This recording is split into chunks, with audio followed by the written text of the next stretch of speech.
On a weekly basis, we do a little thing called Bad Advice, where some listener is like, I'm struggling, I've got a problem, and I would like several people who are not invested in my problem to take a look at this. And we're only hearing your side. That's the thing with solving people's problems. When you hear the other person's side, you're like, well, they also have a point. So we try to look at it. We try to come at it as though you were explaining it to us. And as not invested people, I feel like we're giving, pretty solid advice. We call it bad advice. It's more of a disclaimer than anything else. So you can send an email with a problem on it, any kind of problem, big or small, about anything, to badadvice973@gmail.com. The only reason it's not called the best advice you're ever going to get is because some lawyer said, I don't think you can say that. You can't call it that. But it is the best advice you're going to get. We don't name it that. I'm just saying that. Yes. That we got you. We are, as students of the School of Life, we definitely come to it with our own perspective. I've also spoken to a counselor or two in my day. A little therapy goes a long way.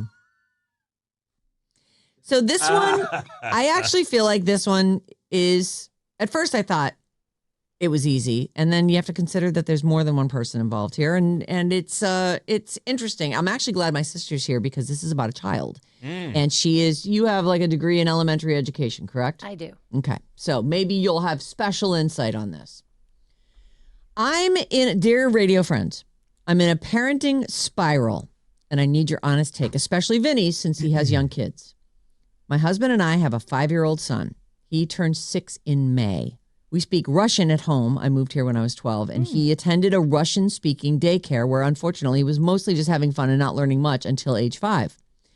Because of that, he started kindergarten last September at age 5 at a bilingual Russian-English school, very behind, especially with fine motor skills. He couldn't write letters, color, draw, use scissors, and since the school is academically challenging, I truly felt like a complete failure. With a lot of daily practice, plus plenty of whining and tears, he has made huge improvements in just 4 months. So he's been at the school now for 4 months. He'll be 6 in May.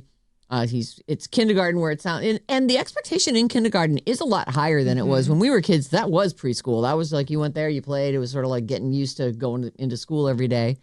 But now a lot of kids, like your kids, could both read by the end of kindergarten, right?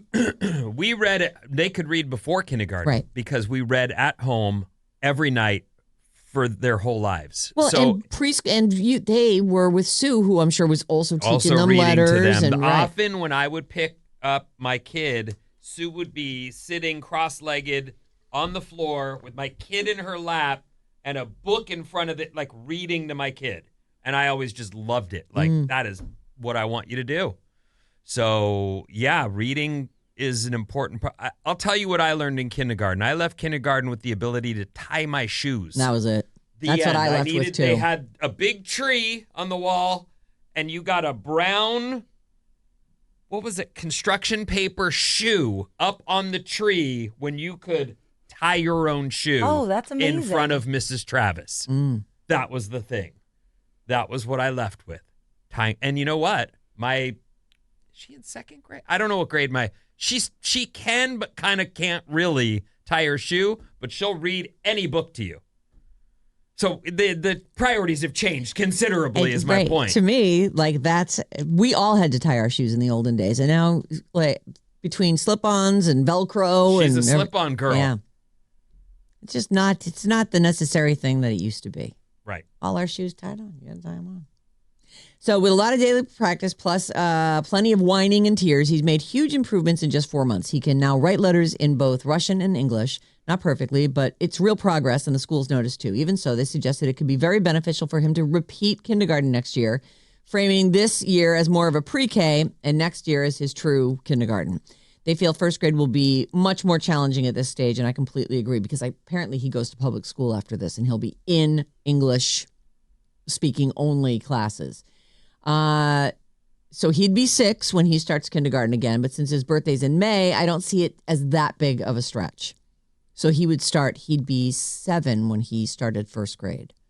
He's on the younger side, still developing emotionally and mentally. I don't want to push him before he's ready. What's the rush? This is where my husband and I disagree. I want him to repeat kindergarten to build confidence and develop his fundamental skills. My husband sees it as being held back, and in his family, that's very frowned upon. Although I see repeating kindergarten very differently than repeating later grades. I truly believe we need to do what's best for our child and not what other people think. I'm also anxious about his English. Half his school day is in Russian, half in English, so he's not picking up English as quickly as I hoped, even though his English teacher says he can now communicate using simple words. So I'm torn between two options. Enroll him in public school for first grade where he'd be fully immersed in English, but risk him being overwhelmed while still catching up on the basic skills. Or have him repeat kindergarten at his current school, which he loves, so he can build a solid base before moving on. And then enroll after that. Thanks for taking the time to read this. I'd appreciate your thoughts. And I don't want to, I'm not going to say her name. She didn't say to be anonymous, but let's keep her on the down low. Tina? I don't know. I'm very much of the mind of don't sweat it. Like, there's been Right into the mic, Teen. Oh, sorry. There's been studies, and it's been a while since I've looked into this stuff, but there were studies where people felt like their children weren't getting the development that they needed. But once they reach a certain age, it doesn't matter if they had all the pre-stuff and all the bells and whistles going into school versus just, a normal kid going into school. They all reach this level, where it doesn't seem to make a difference. But do you think that if you start your kid... I feel like the language thing is probably the bigger issue. I know, here. and I'm actually thinking that could turn someone into someone who feels defensive all the time and feels less than, and I'm not saying it would turn him into a bully because maybe it wouldn't. But I do think that sometimes bullying behavior comes from feeling inadequate or feeling less than and trying to sort of physically, insert yourself. And he would be a bigger kid. If she wants him to do kindergarten again, I would do a full English.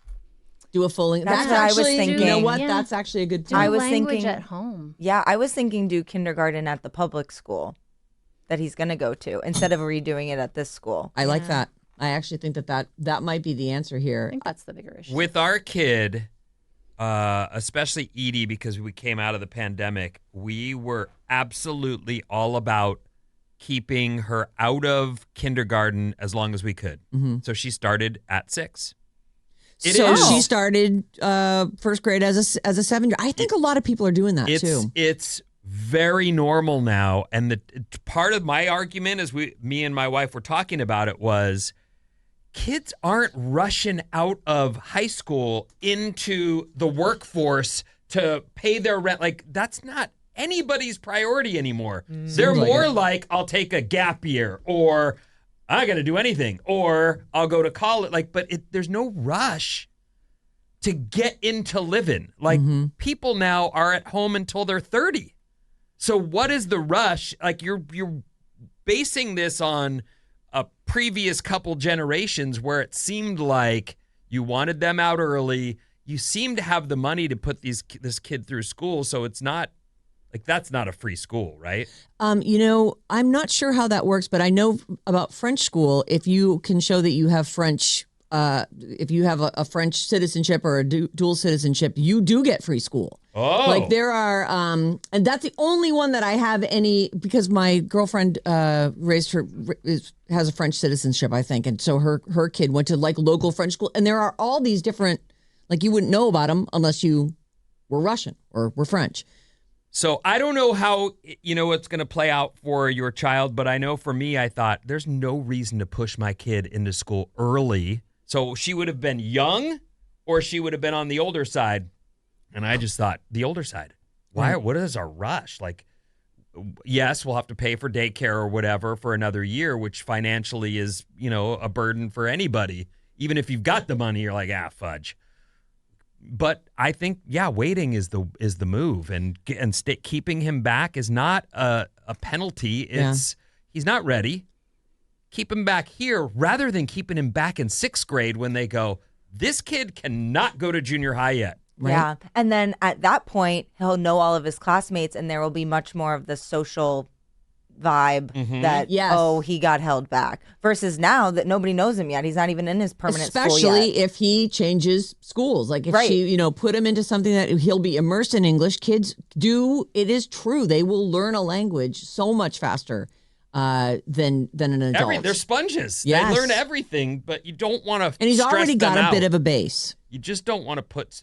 There's I know. no reason. This kid is not running out into the workforce out of high school. Right. And he's also, we're talking about kindergarten here, where even though, she's saying this crying and whining as he's trying to figure out all these things. And it is weird that they give homework in kindergarten. Yeah, you're making him not like it too. I feel like you can take the pressure off and just be like, just go to this school, like learn English. That's what's important. All the other stuff will come, because I think you're right. Being held back in 6th grade is a much bigger deal than traumatic. You're separated from your classmates, and they're all like, oh, that guy's a dummy. And I know they stopped doing this, or at least to my knowledge they did, but I used to go from, and this will surprise you, but I would, I think I was in 3rd grade, but I would go take classes with my 4th grade, the 4th graders at the school, because I was able to in reading and writing and certain things. And it wasn't put you in the class you belonged in. It wasn't even a thing. It wasn't considered like, oh, he's skipping a grade. It was just let's keep him with the level he can do. There was a point where they went, he needs to stay with the level he's with, and that's right where he is. So, but that fluctuates. Right. When you're a kid, like I could read really well, I could write really well, couldn't do numbers for the life of me, and that, all shakes out in the end. Yeah. Or not. Thank God for calculators. I know. And phones and friends. And Google now. Right. All the kids can do it. Anyway, I think you're on the right track. Keep him back. Yeah, if the only reason to hold him back is because of the perception that it seems like your husband has of being, quote unquote, being held back, that's not a good enough reason. I completely agree. Fight him. Get in a huge fight over it. Definitely. I think that's bad the advice. answer here. This one's just funny. I really did think, Let's reset, though. So we're doing the bad advice segment where listeners write in their problems. Mm-hmm. We are the experts. On everything. On every single thing, and we're here to help. Yeah. This one, the subject line is neighbor problems and opportunities. It's a funny one. Dear bad advice, I live in an apartment building where the walls are very thin. My upstairs neighbor and his girlfriend fight constantly, and last night I was hearing him yell, "You always bring up my mom!" So of course I popped some corn and kept right on eavesdropping. I feel bad, like they don't know they have an audience for all these fights, but I do like listening. Here's where it gets awkward. I kind of think he's hot, like emotionally unavailable hot. And recently in the laundry room, he smiled at me while holding a single sock. Oh, no. Which felt like fate. I was thinking about leaving a note for them, telling them I can hear everything and suggesting couples therapy, or saying I can hear everything and I'm on his side. Or forget the note and just start aggressively vacuuming every time they start fighting. Like stop the eavesdropping, I guess. I don't want to be a bad person, but I have this dream where I'm the one he's fighting with. Oh my gosh, spicy. I know, this lady's from Concord. All right, Concord. Here we go. You want to start? Here's all I'll say. I think that as a neighbor, you have every right to say, the arguments you're having are being heard in entirety by me downstairs. So either I'm literally sitting on the couch with popcorn. I feel like I need to let you know I'm way too informed on the two of you, and I'd like you to either quiet it down or at least know I'm listening to you. Yes. Not by choice. In case you're not aware. I can't get away. I live here below you and hear everything, and then maybe throw in a couple sentences of embarrassing tidbits from their arguments. Or, you always bring up my mom. Yeah, boom. Throw that in there. So you're a mama's boy, eh? And then, hopefully, the next time you cross paths, you've got some conversation starter to work with. I wouldn't put it in the letter, because if she finds it, she's going to just get rid of that fast. Right? Yes, actually, that is true. Because I actually have the same goal. I really want her to be with this guy. But I'm telling you, you will be the skank downstairs who, this lady hates. Right. Well, maybe they can fight about you.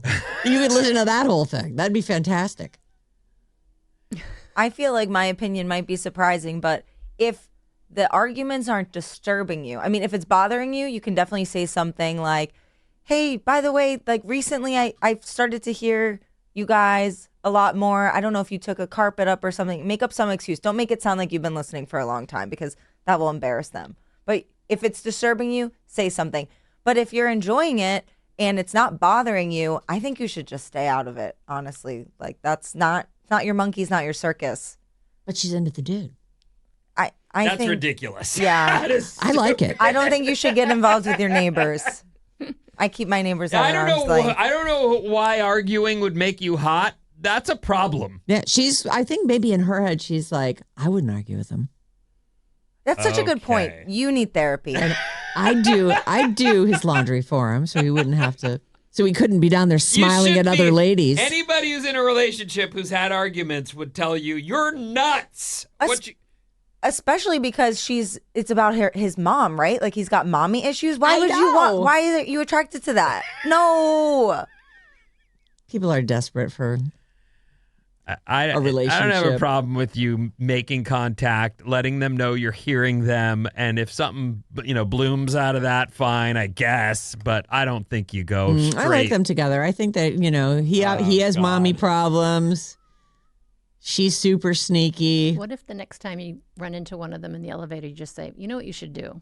And like solve the problem. Tina! Yeah. Yes. And then they know that you're listening. Yeah. And they can just adjust. I don't know about the whole relationship thing. I'm out on that. I feel like it's fate. Oh, It just feels like toxic. Sarah and Vinnie on Alice. Have a very nice day at work. Alice at 97.3.